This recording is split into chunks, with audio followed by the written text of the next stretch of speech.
이 시각 주요 뉴스입니다. 어제 칼바람 부는 강추위가 종일 기승을 부렸는데 오늘은 더 추워지겠습니다. 서울은 아침 기온이 영하 12도까지 곤두박질하겠습니다. 이재명 민주당 대표가 대장동과 위례신도시 특혜 연루 혐의로 오늘 검찰에 출석해 조사를 받습니다.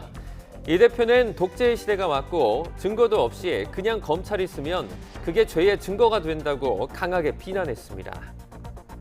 민주당이 김건희 여사가 도이치모터스뿐 아니라 또 다른 주가 조작에 관여한 혐의가 드러났다며 검찰 조사를 받아야 한다고 촉구했는데 대통령실은 허위 사실이라고 반박했습니다. 모레 0시부터 헬스장과 사우나, 마트 등 실내 대부분에서 마스크 의무 착용이 해제됩니다. 하지만 병원과 약국, 요양병원, 대중교통 등에서는 마스크를 써야 합니다. 네, 굿모닝 YTN 2부 이어갑니다. 오늘 서울 아침 기온이 영하 12도까지 떨어지면서 강추위가 기승을 부리겠고 서해안과 제주도에는 눈이 더 내리겠습니다. 기상청은 북서쪽에서 찬 공기가 유입되면서 주말인 오늘 아침까지 내륙 기온이 영하 10도를 밑돌며 추운 날씨가 이어지겠다고 밝혔습니다. 추위 속에 서해안에는 1에서 3cm의 눈이 더 오겠고 제주도 산간에도 최고 15cm의 눈이 내리겠습니다. 이번 한파는 내일 낮부터 예년 기온을 회복하며 누그러들 전망입니다. 영하 50도에 이른 강력한 북극 한기가 남한 25일 이후 만들어진 한반도 서해바다의 얼음이 천리안 위성에 뚜렷이 관측됐습니다. 기상청은 올겨울 최강 한파가 찾아온 25일부터 지금까지 북한 쪽 서한만 부근을 중심으로 바다 얼음 면적이 넓게 관측되고 있다며 위성 사진을 공개했습니다. 25일 서울 아침 기온은 영하 17.3도로 올겨울 들어서 가장 낮았고 이후에도 영하 10도 안팎의 강추위가 지속하고 있습니다. 한파 속에 난방비마저 급등하면서 서민 고통이 커지자 고물가 지원금을 지급하자는 야권 주장이 거세지고 있습니다. 재원 마련을 위해 추경 예산 편성이나 횡재세 도입까지 거론되는데 정부는 절대 불가라고 선을 그었습니다. 이용원 기자입니다. 난방비 폭등에 민심이 들끓자 정부가 부랴부랴 취약계층 지원책을 내놨지만 야권 반응은 싸늘했습니다. 서민 어려움을 덜기엔 턱없이 부족한 대책이라며 고물가 지원금 지급이 필요하다는 겁니다. 민주당은 소득 상위 20%를 제외한 국민의 최대 25만 원, 정의당은 모든 가구에 30만 원 지원을 요구했습니다. 재원 마련 방안으로는 추가 경정 예산 편성에 횡재세 도입까지 거론했습니다. 부자 감세 철회와 민생 추경 예산으로 모든 가구에 난방비 30만 원 지원부터 시작합시다.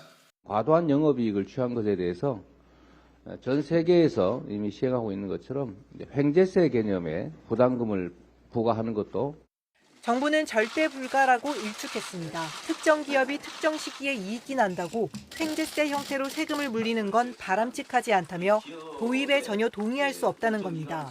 추경 역시 올해 예산을 통과시킨 지 얼마 되지 않은 시점에 검토하는 것은 맞지 않는다며 선을 그었습니다. 이제 집행 시작을 막 하고 있는데 벌써 추경하는 거는 우리가 재정 운영의 ABC의 기본에도 맞지 않는 거죠. 물가 상승을 부추기는 그런 재정 정책을 추가로 해서는 안 되는 거 아니겠습니까? 정부가 경기 침체에 대비해 올해 예산을 상반기에 집중하기로 한 만큼 지금 추경을 꺼내들 때가 아니라는 지적도 있습니다. 장기 침체를 염두에 두고 하반기에 쓸 카드를 남겨둬야 한다는 겁니다.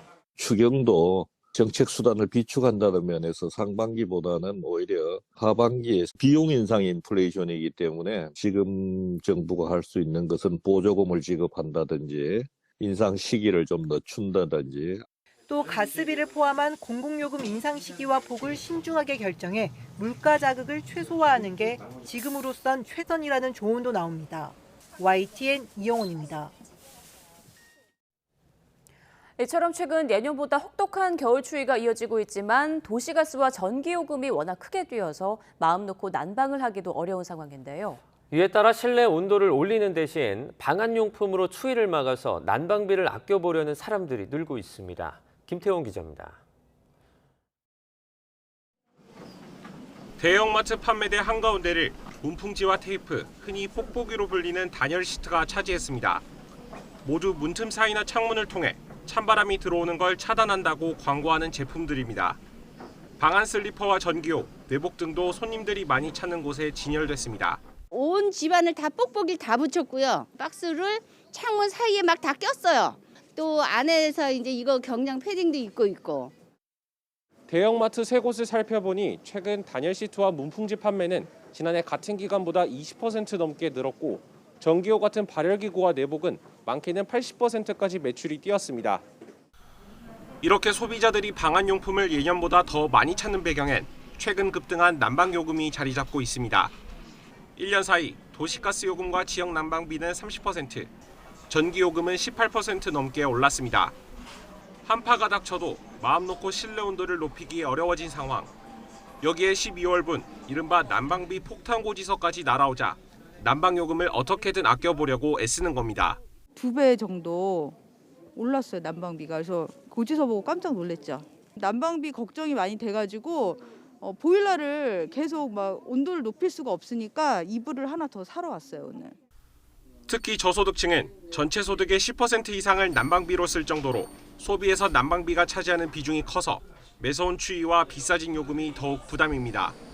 러시아 우크라이나 전쟁이 초래한 글로벌 에너지 위기가 국내 요금에 직접 영향을 주는 가운데 에너지 빈곤층이 받을 충격을 완화할 지원책이 필요한 이유입니다. 열 요금이 올라가는 거에 비례해서 보조 같은 것들이 돼야 되겠죠. 따뜻하게 해드릴 수 있는 그런 쉼터를 만들어서 이용하실 수 있도록 하는 것도 방법일 거라고 생각이 돼요.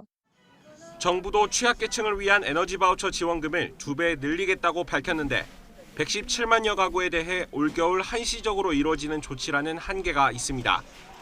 게다가 북극발 한파를 막으려면 가스와 전기를 더 쓸 수밖에 없는 만큼 떨리는 손으로 난방비 고지서를 받아드는 일은 당분간 이어질 것으로 보입니다.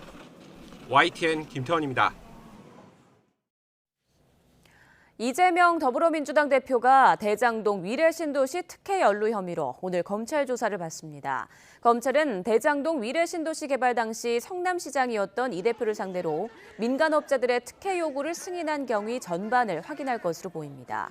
이 대표가 당대표 취임 이후 검찰 소환 조사를 받는 건 지난 10일 성남FC 사건에 이어 이번이 두 번째입니다. 이재명 대표는 검찰 출석을 하루 앞두고 독재 시대가 왔고 이제 국민이 나설 때가 됐다고 밝혔습니다. 이 대표는 어제 전북 군산 공설시장에서 진행한 즉석 연설에서 다시 헌정 질서가 무너지고 민주주의가 파괴되고 국민이 주인이 아니라 소수의 권력자가 나라의 주인 행세를 하는 비정상적 상태라며 이같이 말했습니다. 이어 유신 군사 독재 시절에도 누군가 감옥을 보내고 처벌하려면 증거가 있어야 해서 증거를 만들려고 고문해 가짜 자술서라도 만들었지만 지금은 증거도 카더라도 필요 없고 그냥 검찰이 쓰면 그게 죄의 증거가 된다고 주장했습니다. 이재명 대표를 향한 검찰 수사가 속도를 내면서 내년 총선을 걱정하는 목소리도 커지고 있습니다. 아직 1년여의 시간이 남아있어서 정치적 운명을 속단하긴 이르지만 연초부터 악화하는 여론 지표에 거취 표명에 대한 압박도 만만치 않은 상황입니다. 안윤학 기자입니다. 민주당 내 친명 비명계를 불문하고 한 목소리로 바라는 것은 바로 내년 총선 승리입니다. 다만 사법 리스크를 안고 있는 이재명 대표 체제로 총선을 치를 수 있느냐를 놓고 의견이 엇갈리고 있습니다. 당대표를 유지하는 게 맞고 또 그리고 당대표를 하지 않는다고 하더라도 우리 당에 아무런 어떤 정치적인 어떤 부담을 덜어주는 데 도움이 되지 않기 때문에 국민의 시각에서 볼 때 어떤 게 당당하고 떳떳한가 이렇게 나가야 된다고 생각하고 그러려면 정해진 당원대로 하는 것이 맞지 않느냐. 이 대표로서는 내년 4월 총선까지 남은 시간이 적지 않은 데다 정면 돌파를 하겠다는 뜻도 명확합니다. 검찰 출석을 앞둔 설 연휴 전후로 소속 의원 모두의 전화를 돌려 당심을 추스른 것이나 난방비 등 민생 문제를 고리로 대여 공세를 강화하는 것도 총선 완주를 향한 이 대표 의지라는 분석이 나옵니다. 난방비 폭탄으로 우리 국민들이 겪는 고통이 이루 말할 수가 없습니다. 현재 생긴 문제들을 스스로의 책임이 아니라 남 탓을 하는 하지만 소환조사 이후 구속영장 청구와 검찰 기소가 예상되면서 대표직 유지가 가능하겠느냐는 의구심이 나오는 것도 사실입니다. 당장 다음 주로 예정된 비명계 민주당의 길 모임에서부터 거취 압박이 본격화될 것이란 전망도 나옵니다. 이 같은 주장에 힘을 싣는 건 국민 여론입니다. YTN 여론조사에서 총선 캐스팅 보터가 될 무당층이 검찰 기소 시 대표직 사퇴에 더 손을 많이 든 것도, 최대 격전지로 꼽히는 서울 지역 당 지지율이 밀리는 것도 이 대표에겐 불리한 상황입니다. 친명계 좌장인 정성호 의원은 이 대표 거취 문제가 구체화될 시점으로 올 연말 정기국회가 끝날 무렵으로 꼽았습니다. 당 밖에서 이 대표를 집중 공격하면서 각종 정책 제안을 무력화시키는 방탄 프레임도 상당한 부담으로 작용하고 있습니다. 이재명 대표가 민생을 구실로 자신의 개인 비리를 감추기 위해 국회를 마비시키고 있다는 사실, 이제는 모든 국민이 알게 되었습니다. 결국 민생은 명분이었을 뿐 임시국회 소집은 그저 방탄국회를 위한 것이 아니었는가 하는, 물론 정치는 생물이라는 격언처럼 이 대표에게 반전의 계기가 찾아올 가능성도 배제할 순 없습니다. 하지만 총선은 다가오는데 민주당 지지율 회복은 어렵다 판단될 경우 이 대표의 결단을 촉구하는 목소리도 커질 수밖에 없을 것으로 보입니다. YTN 안윤학입니다. 더불어민주당이 김건희 여사가 도이치모터스뿐 아니라 또 다른 주가 조작에 관여한 혐의가 드러났다며 검찰 조사를 받아야 한다고 촉구했습니다.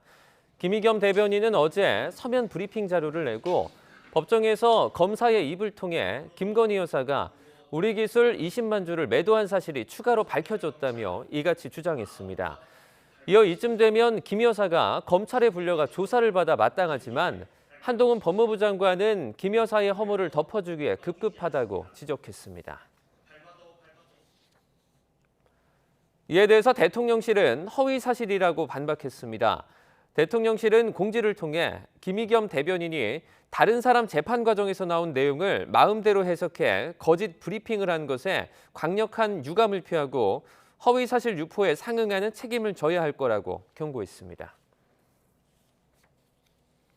윤석열 대통령의 장모 최은순 씨와 함께 통장 잔액 증명을 위조한 혐의로 재판에 넘겨진 동업자 안모 씨가 1심에서 실형을 선고받았습니다. 의정부 지방법원은 안 씨가 위조된 잔액 증명서를 재판에 증거로 제출하는 등 행사한 것은 건전한 금융거래 질서는 물론 재판의 공정성을 크게 해치는 행위라며 양형의 이유를 설명했습니다. 앞서 최 씨는 같은 혐의로 지난해 1심에서 징역 1년을 선고받고 항소했습니다. 김건희 여사가 윤석열 대통령 취임 이후 처음으로 국민의힘 여성 의원들을 별도로 만나 오찬을 함께했습니다. 올 한해 봉사활동에 적극 나서기로 한 데 이어 점점 보폭을 넓히는 모양새입니다. 박석영 기자입니다. 최근 봉사활동 등을 통해 보폭을 넓히던 김건희 여사가 국민의힘 여성 의원들을 관저로 초청해 비공개로 오찬을 했습니다. 여성 국회의원 10명이 참석해 2시간 동안 회동했는데 김 여사가 정치권 인사들과 단독으로 정식 만남을 가진 건 처음입니다. 오찬 참석자는 YTN과의 통화에서 김 여사의 격려와 경청이 있었을 뿐 정치 현안 관련 언급은 없었다고 전했습니다. 대신 UAE 스위스 순방 성과와 한부모 가정 등 소외계층, 문화와 기후변화 등에 대한 발언이 있었다고 밝혔습니다. 의원들은 김 여사에게 문화 관련 전문 지식을 활용해 활동 반경을 넓히길 바란다고 조언했다고 덧붙였습니다.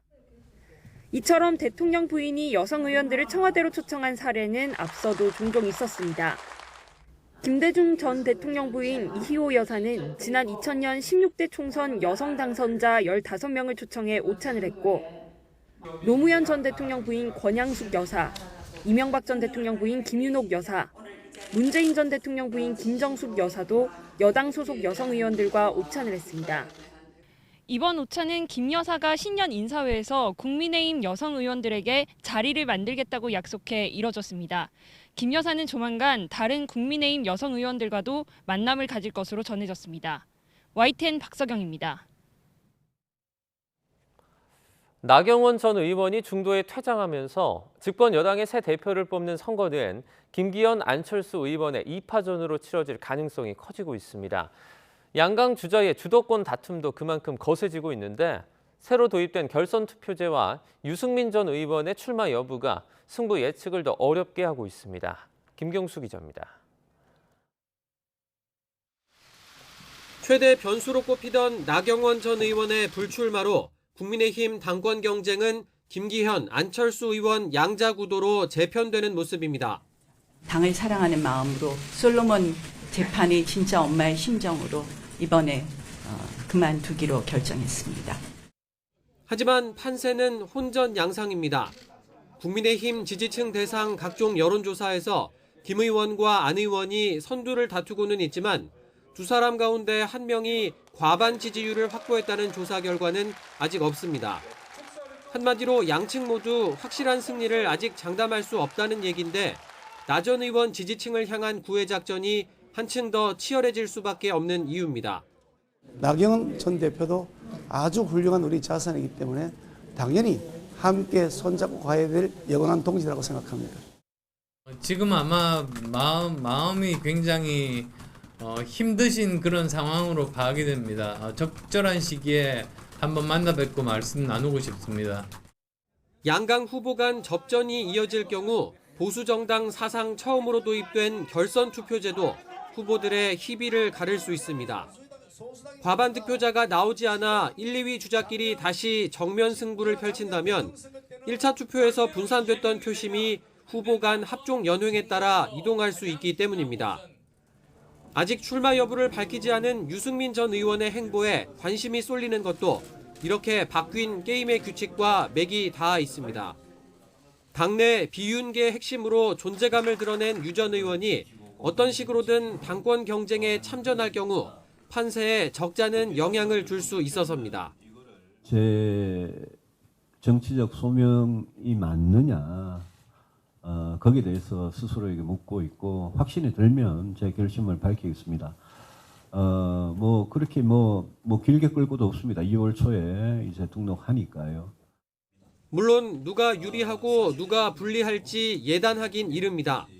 유 전 의원이 결선에서 상대적으로 친윤 색깔이 옅은 안철수 의원에게 힘을 실어줄 수 있지만 반대로 위기감을 느낀 친윤 표심이 김기현 의원 쪽으로 더 결집할 수 있다는 관측도 많습니다. 여권 핵심과 각을 세우며 목소리를 높이던 유 전 의원이 여전히 장고를 거듭하는 여러 배경 가운데 하나일 겁니다. 당원 투표 100%로 치러지는 이번 전당대회에서는 직전 전당대회보다 3배 가까이 늘어 80만에 이르는 당원 숫자도 변수입니다. 새로 유입된 당원들에 대한 정보가 부족한 상황이라 누구에게 유리할지는 뚜껑을 열어봐야 알 수 있을 것으로 보입니다. YTN 김경수입니다.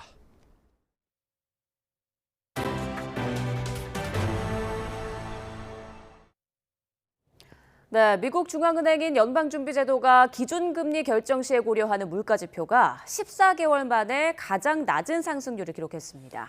이에 따라 연준이 금리를 0.25%포인트 올릴 것이란 기대감으로 뉴욕 증시는 상승했습니다. 국제부 연결합니다. 김원배 기자. 네, 국제부입니다. 네, 미국의 인플레이션이 둔화하고 있다는 지표가 또 나왔다고요? 네, 그렇습니다. 미국 상무부는 지난해 12월 개인 소비지출 가격 지수가 1년 전 같은 달보다 5.0% 상승했다고 밝혔습니다. 이는 15개월 만에 가장 낮은 상승률입니다. 또 변동성이 높은 에너지와 식료품을 제외한 근원 개인 소비지출 가격 지수는 1년 전 같은 달보다 4.4% 올랐다고 밝혔습니다. 이는 14개월 만에 가장 낮은 상승률입니다. 근원 개인 소비지출 가격 지수는 미국 중앙은행인 연방준비제도가 기준금리 결정 시 고려하는 물가지표입니다. 미국 경제의 3분의 1을 차지하는 개인 소비지출은 지난달에 한 달 전보다 0.3% 감소했습니다.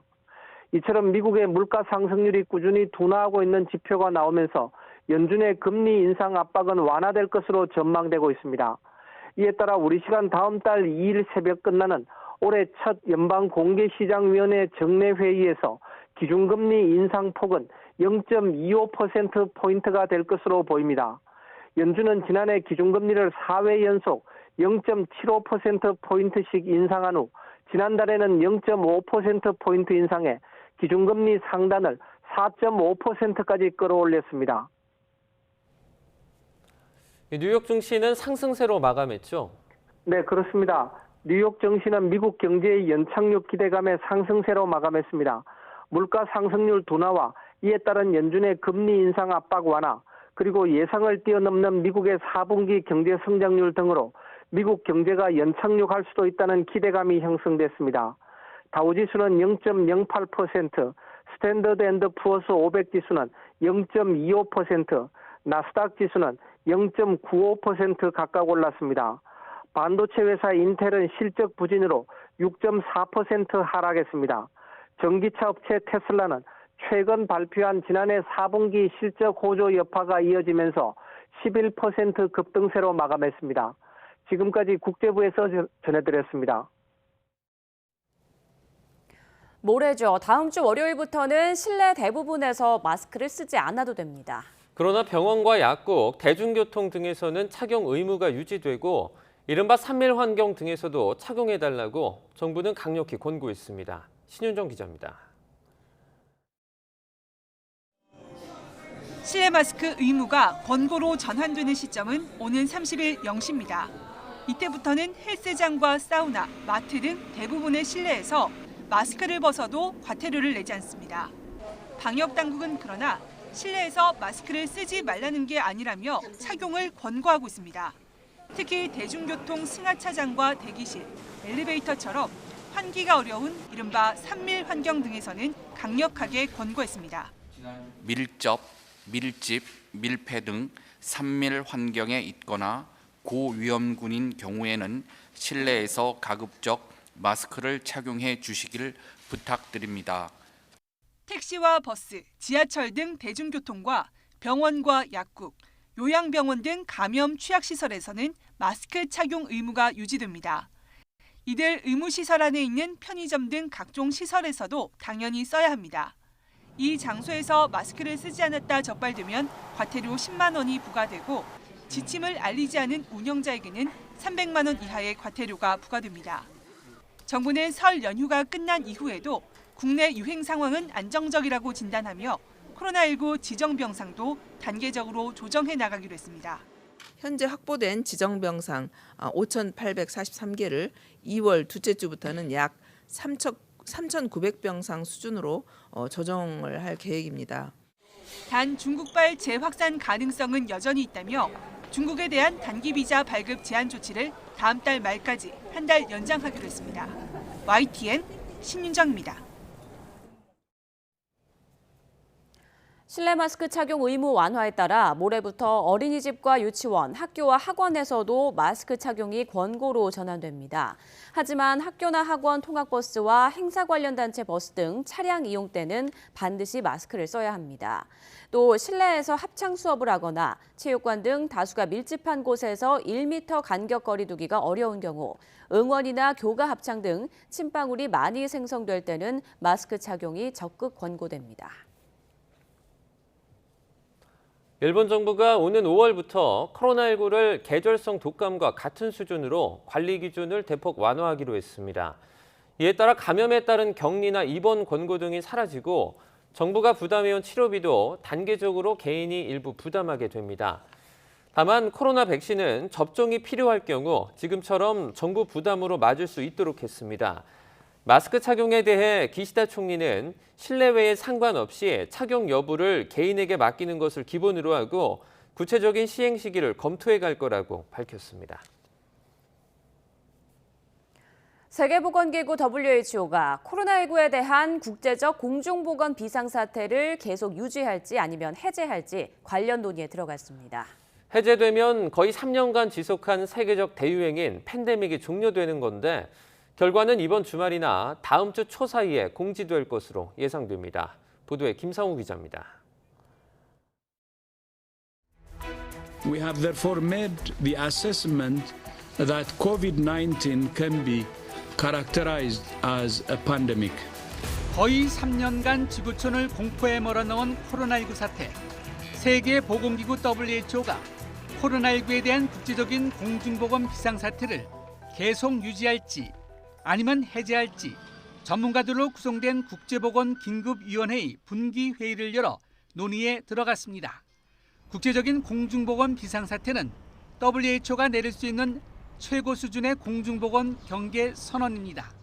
지금까지 분기 회의에서는 코로나 비상사태 해제가 시기상조라는 판단이 이어졌습니다.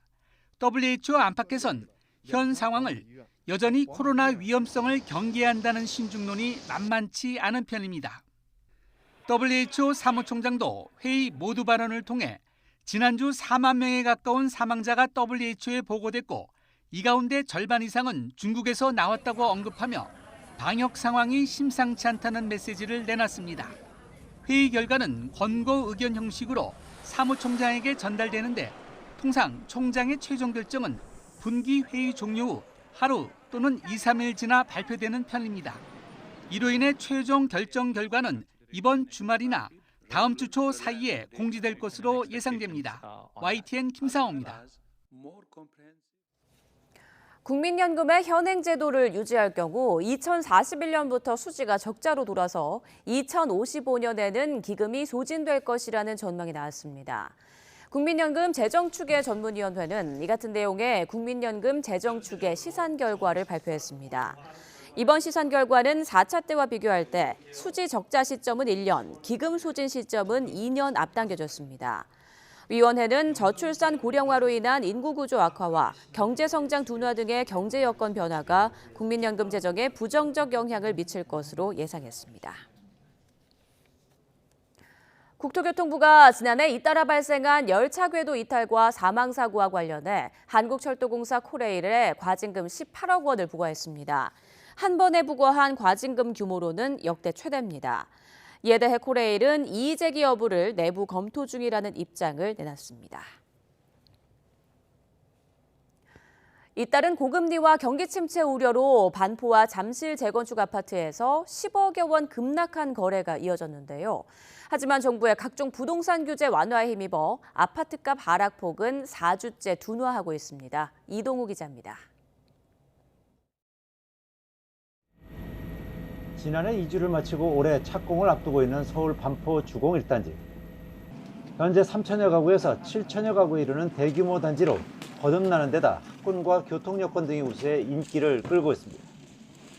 하지만 최근 전용 면적 72제곱미터가 배정받은 평형에 따라 25억 4천만 원과 27억 6천만 원에 잇따라 팔렸습니다. 지난해 5월 최고가 37억에 비하면 10억 원 안팎 급락한 것입니다. 착공 이후에는 10년 보유, 5년 거주한 경우에만 팔 수 있기 때문에 급매물이 나온 것으로 보입니다. 2월 착공하기 전에 팔 수 있으신 분들이라서 그분들이 매수자가 요구하는 금액을 맞춰서 이제 계약을 하고 있는 거거든요. 그분들은 이제 착공이 돼버리면 이제 준공하고 팔아야 되는데 사정이 다 있으실 수 있잖아요. 바로 옆 단지인 레미안 퍼스티지 전용 84제곱미터도 최고가에 비해 8억여 원 떨어진 31억 원에 최근 팔렸습니다. 송파구 잠실 주공 5단지 82제곱미터도 최고가에 비해 10억 원 이상 급락한 가격에 거래됐습니다. 이처럼 고가 아파트가 크게 떨어졌지만 정부의 전방위 규제 완화에 힘입어 서울과 전국의 집값 하락폭은 4주째 둔화하고 있습니다. 정부의 규제 완화 정책 영향으로 집값 하락폭은 둔화되고 있지만 고금리, 경기 침체, 거품 붕괴 우려로 집값은 당분간 약세장을 면치 못할 것으로 예상됩니다. 그런 만큼 실수요자의 경우 서두르지 말고 금리 상황과 경기 침체 여부 등을 지켜보며 분양이나 경매 등 위주로 신중하게 접근하라고 전문가들은 조언합니다. YTN 이동호입니다. 박진 외교부 장관이 다음 달 미국과 유럽을 잇따라 방문하는 방안을 추진하면서 새해 들어 양자와 다자 외교에 시동을 걸고 있습니다. 방미 기간에는 한미 외교장관 회담을 통해 윤석열 대통령의 첫 방미 의제를 조율할 것으로 보여 관심이 집중됩니다. 조수현 기자입니다. 박진 외교부 장관이 다음 달 초 미국 워싱턴 방문을 추진하고 있습니다. 5, 6일로 예정된 토니 블링컨 미 국무장관의 중국 방문 이전이 될 가능성이 큰 것으로 전해졌습니다. 현재 한미 당국 간의 외교적인 조율을 하고 있습니다. 아마 구체 사항은 추후 적절한 시기에 발표할 수 있을 것으로 생각하고 있습니다. 이번 방미는 새해 들어 박 장관의 첫 독자적 양자 방문입니다. 박 장관은 블링컨 장관과 한미 외교장관 회담을 하고 이르면 상반기에 성사될 윤석열 대통령의 방미 의제를 조율할 것으로 보입니다. 북핵에 대한 확장 억제 강화 방안과 미 인플레이션 감축법, IRA 등의 현안도 두루 논의할 전망입니다.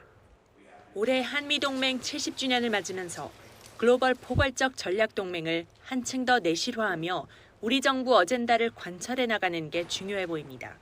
작년부터 바이든 정부의 공급망 구축 그리고 여기에서 중국을 디커플링 시키고 이게 점점 강화가 되고 있는 상태란 말이에요. 한국의 기업체들 공장을 미국에 계속 짓기 시작을 하고 미국의 어떤 경제적인 이익을 한국이 상당히 지원해주는 그러한 양상으로 가고 있는데 이거를 한국과 미국 간의 어떤 윈윈하는 관계로 어떻게 방향성을 좀 잡을 수 있을까? 이게 제가 보기엔 숙제라고 보거든요. 박 장관은 또 다음 달 17일에서 19일 독일 뮌헨에서 열리는 세계 최대 규모의 뮌헨 안보회의에 참석하는 방안도 검토 중인 것으로 알려졌습니다.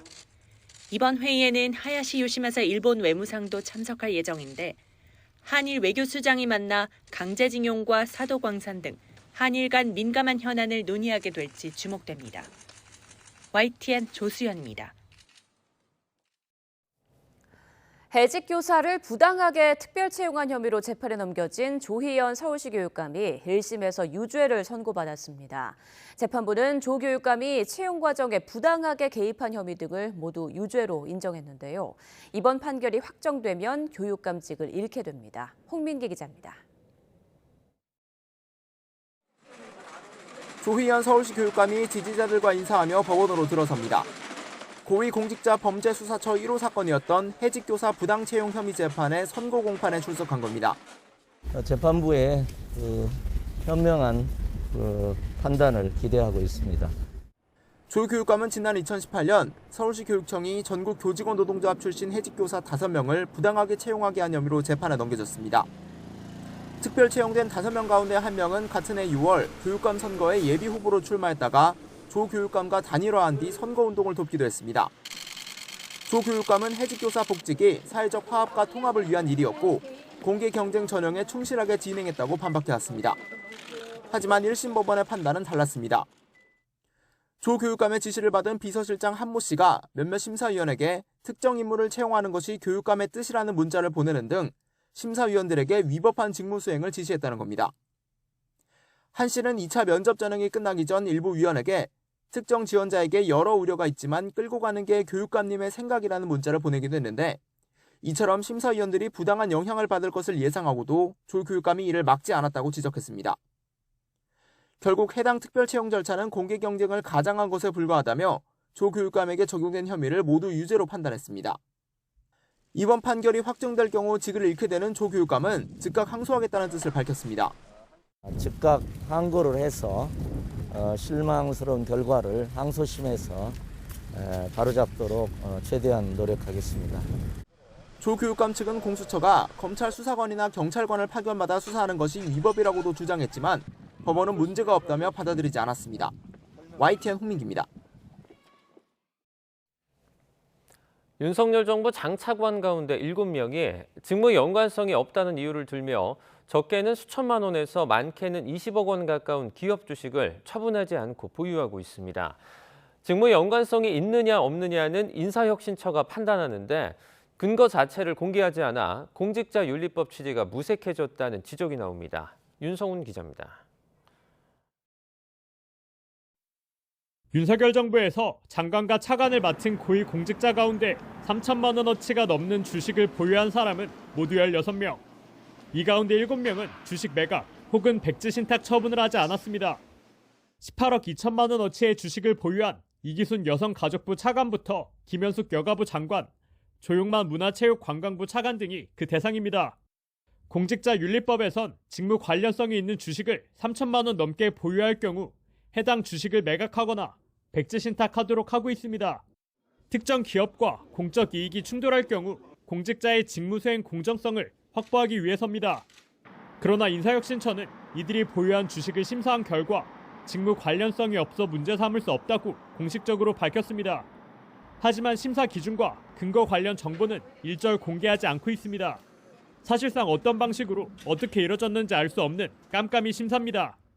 공직자들이 직무 관련성 심사를 제대로 받았는지, 심사를 통해 직무 관련성 없다는 심사를 받아서 처분을 하지 않는 것인지에 대해서 저희 시민단체에서 사회적 감시를 하는 것이 무척 어려운 상황입니다.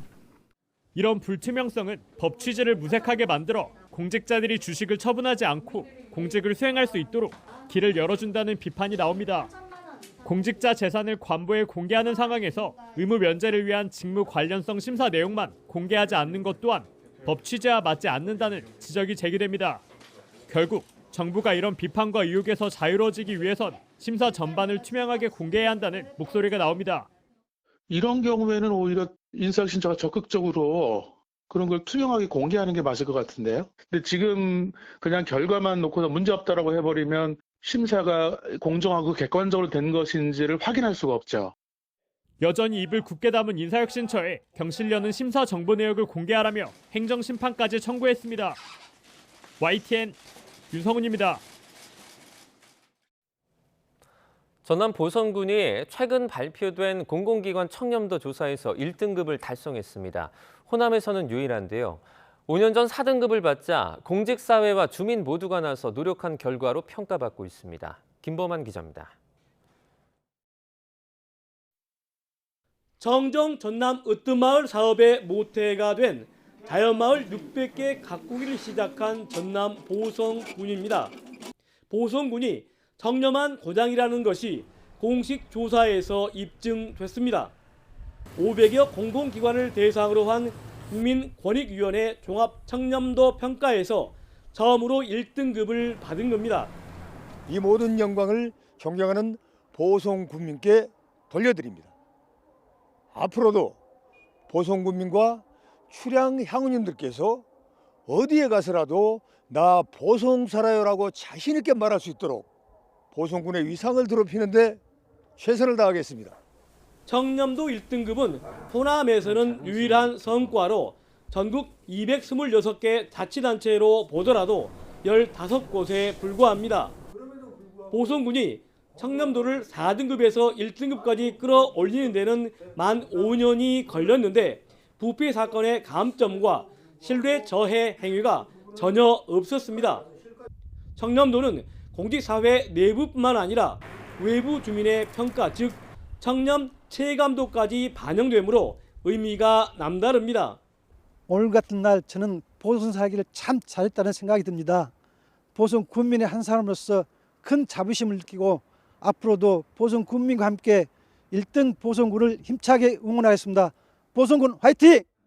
앞서 지난해 9월 보성군과 군의회, 경찰서와 공무원 노동조합은 청렴도를 높이기 위해 반부패 청렴 실천 결의 대회를 열었습니다. 지난해 조사부터는 청렴도를 높이기 위해 어떤 노력을 기울이고 실천했는지를 보는 부패 방지 시책 평가가 새로 항목에 들어갔습니다. 청렴 체감도와 청렴 노력도를 60%, 40% 비중으로 각각 가중 합산하고 부패 실태를 10% 플러스 알파를 감점하는 방식으로 평가가 이루어졌습니다. 전남 보성군은 어렵게 쌓아올린 청렴도 1등급을 유지하기 위해 민관이 하나가 돼 한치의 흐트러짐도 없는 행적을 펼쳐 나갈 것을 다짐했습니다. YTN 김범환입니다. 오히려 강추위를 반기는 곳도 있습니다. 바로 겨울축제장인데요. 눈의 고장 강원도 태백에서는 초대형 눈조각 전시로 유명한 태백산 눈축제가 개막했습니다. 송세혁 기자가 다녀왔습니다. 해발 870m 태백산 단골광장 일대. 동화에서나 나올 법한 순백의 눈 세상이 펼쳐졌습니다.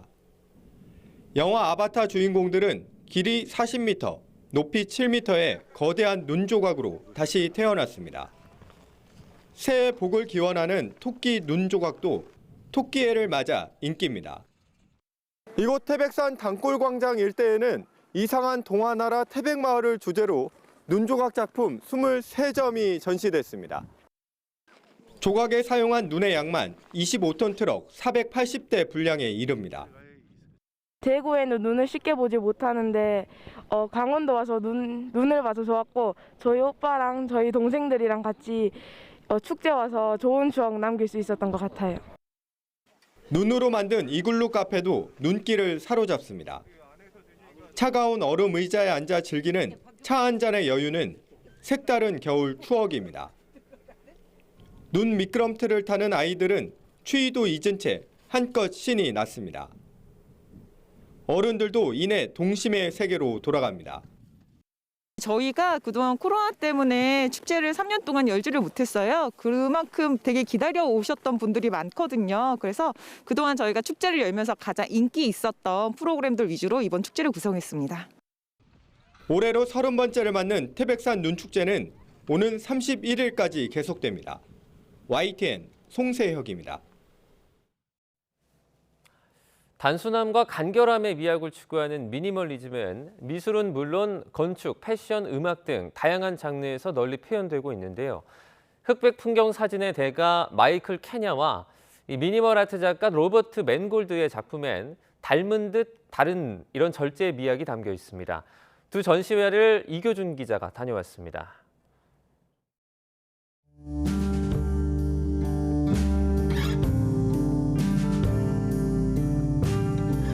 하늘과 바다를 길게 가른 모래터 위에 줄지어 선 듯한 삼척 솔섬의 소나무 숲.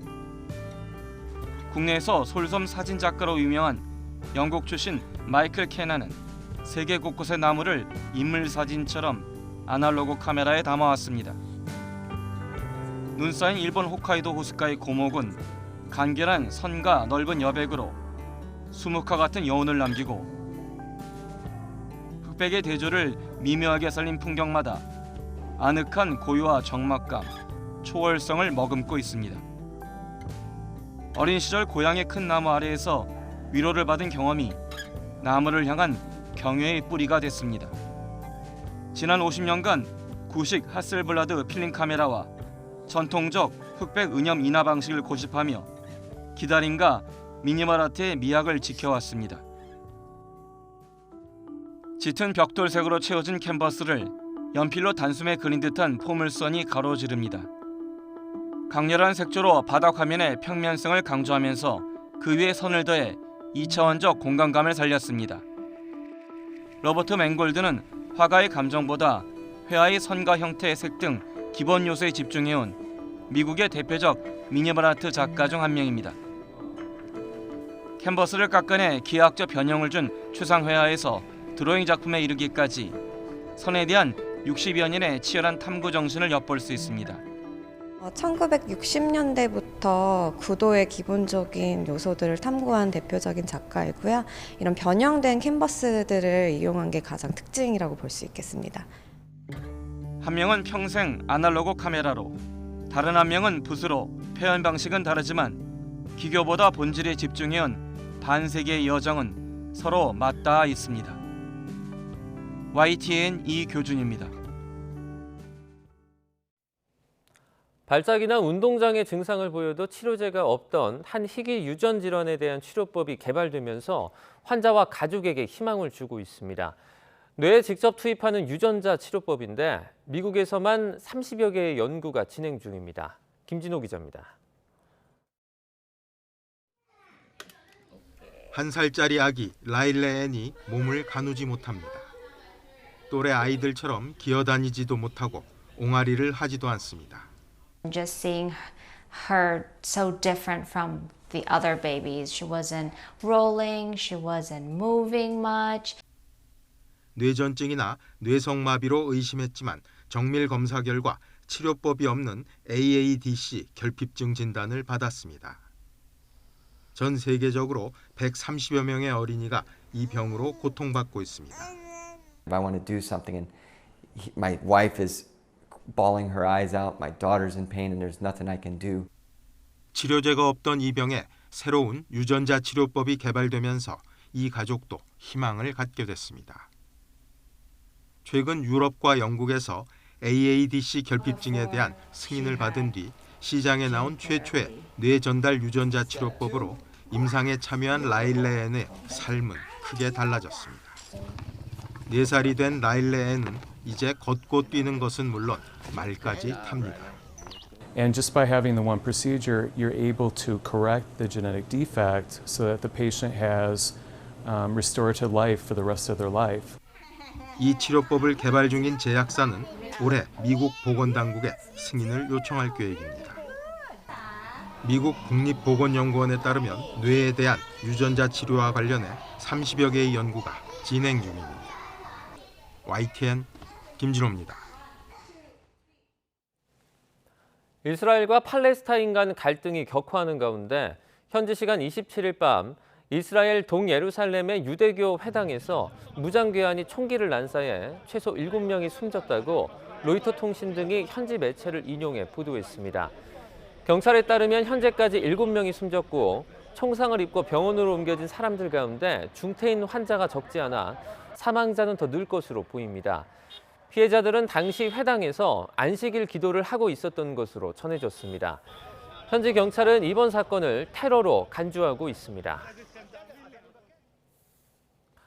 미국 대기업들의 대규모 감원 한파가 빅테크와 금융회사들을 넘어 제조업 분야로 본격 확대되고 있습니다. 타이어 회사인 구디어 타이어 앤드 러버는 현지 시간 27일 정규직 사원 500여 명을 해고할 계획이라고 밝혔습니다. 구디어는 유럽과 중동, 아프리카 지역의 타이어 수요가 12% 감소해 이 지역에서만 지난 분기 8천만 달러의 영업 손실이 발생할 것으로 내다봤습니다.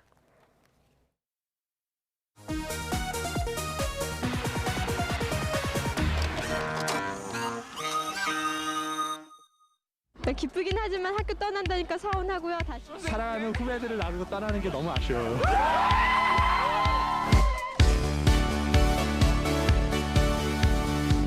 학교를 떠난다는 아쉬움과 기대감이 교차하는 졸업식장입니다. 석별의 아쉬움을 담은 졸업생 답사가 낭독되자 참석자 모두가 끝내 눈시울을 적시고 맙니다. 이 보금자리에서 지냈던 일 잊지 말고 힘차게 행진하세요. 졸업생들이 쓰다만 학용품과 교과서 체육복 등을 갖고 후배들을 찾습니다. 이거 잘 써야 돼. 고마워 오빠. 후배들의 짓궂은 장난도 계속됐지만 졸업생들의 마음은 아쉽기만 합니다. 망신이야 집안. 좋아요. 하나 둘. 졸업을 앞둔 사진 촬영. 마지막으로 친구들이랑 좀 꾸미고 나와서 막 사진 찍으니까 좋아요. 예년과 달리 축하 꽃다발이 단촐해졌습니다. 학사모의 졸업장을 든 풍경은 그대로인데 사뭇 달라진 세상에 푸념을 늘어놓습니다. 전부 다 본인들 카메라로만 찍지 영업 사진을 하는 사람들한테는 안 찍어요. 끝이 아니라 새로운 출발인 졸업. 오늘의 주인공은 모든 졸업생들과 그들이 보낸 학창 생활이었습니다.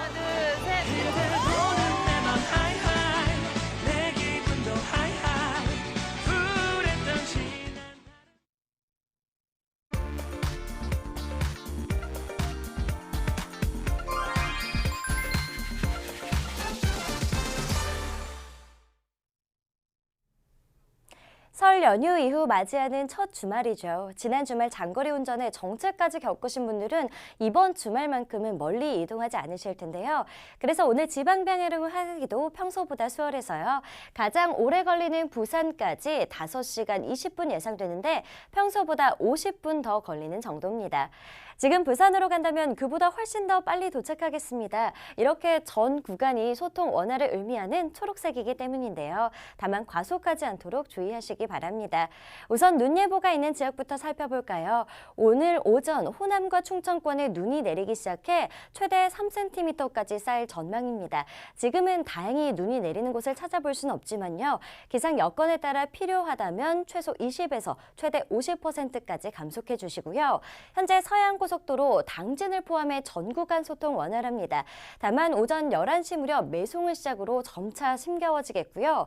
영동고속도로도 지금은 전 구간 소통 원활하지만 최대 혼잡 시간대 용인과 양지를 중심으로 긴 정체가 이어지겠습니다.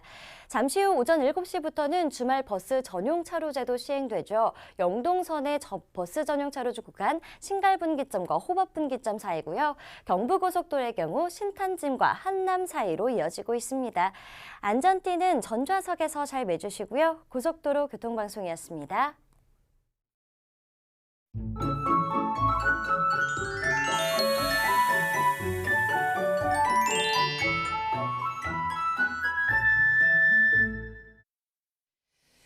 매서운 한파입니다. 현재 중부와 경북을 중심으로 한파특보가 특히 경기와 강원, 충북 북부에는 한파경보가 내려진 가운데 현재 서울 기온은 영하 10.9도 그리고 대관령은 체감온도가 영하 25도 안팎까지 떨어져 있습니다. 제주도에는 대설특보가 내려진 가운데 눈도 이어지고 있습니다. 바람도 강한데요. 오늘 곳곳에 눈도 옵니다. 제주 산간에 5에서 10 그리고 서해안을 중심으로 최고 5cm가 예상되고 서울에도 눈이 날릴 것으로 보입니다. 동쪽 지방은 건조한 날씨가 이어지겠고요. 충청 이남 서해안은 오늘 밤까지 그리고 부산과 울산은 오전까지 강풍이 예상됩니다. 현재 기온 살펴봅니다. 춘천이 영하 15.7도, 광주가 영하 7도, 부산은 영하 7.5도고요.